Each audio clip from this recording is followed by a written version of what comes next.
Welcome! Today we will be switching things up a bit and focusing on a sensory experience. Calming bottles are pretty easy to make, and their slow, otherworldly movement can provide a nice sense of satisfaction.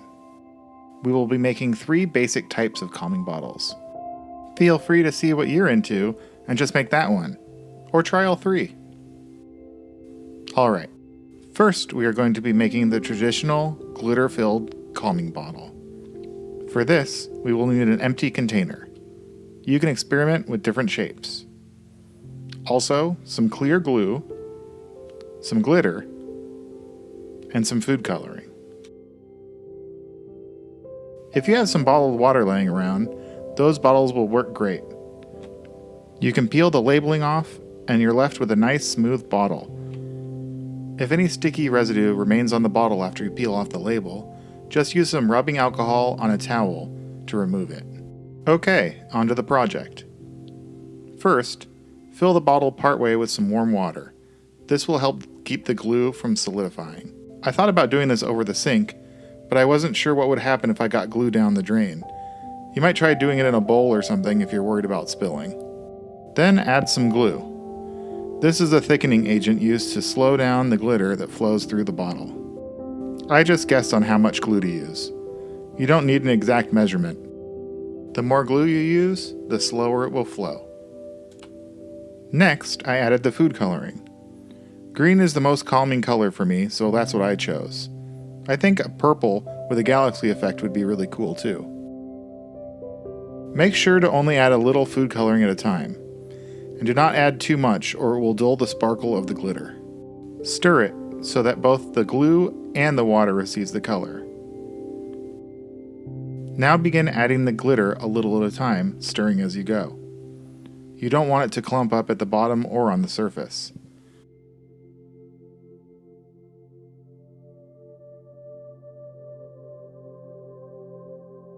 I used a few different colors of glitter. This makes it a bit more dynamic.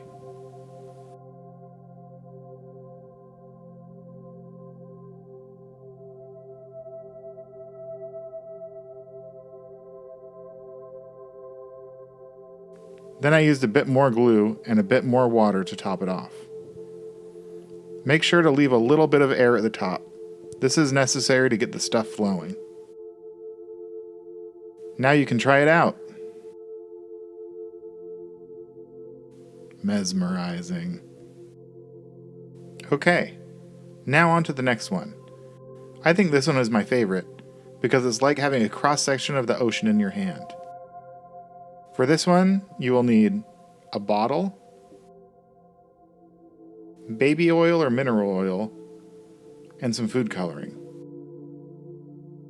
Fill your container up with enough water to meet the level that you want the bottom colored half of the bottle to be.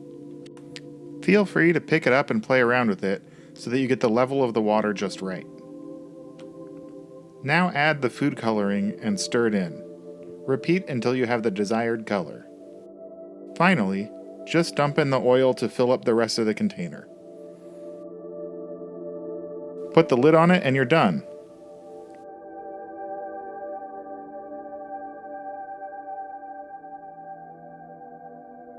Isn't that nice?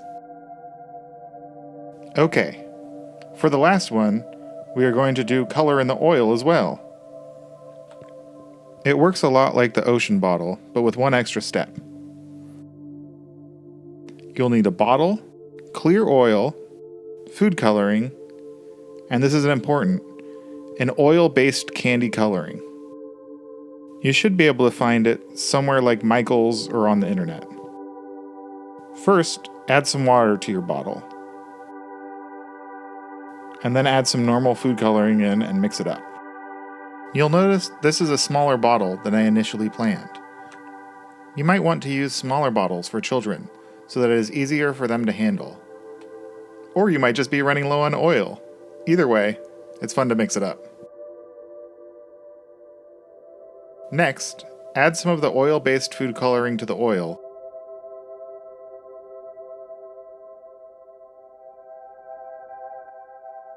Finally, pour the colored oil into the bottle.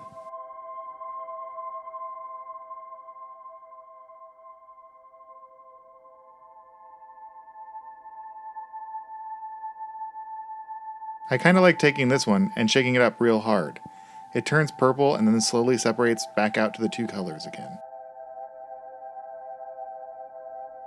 If you're making this for children, it's probably a good idea to glue the caps on. You can also cover them with fancy tape or duct tape. If you need to add a little water or oil to fill up the container, go for it.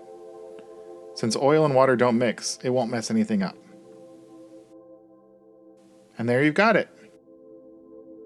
Once you have the basics down, you can start exploring online for more ideas of things to put in your bottle. Some people will put shiny beads and foil stars in with their glitter.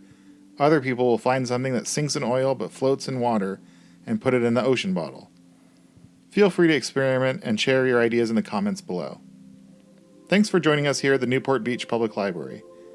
Check out our channel for more crafts as well as virtual story times, book reviews, and lots of other stuff. Bye!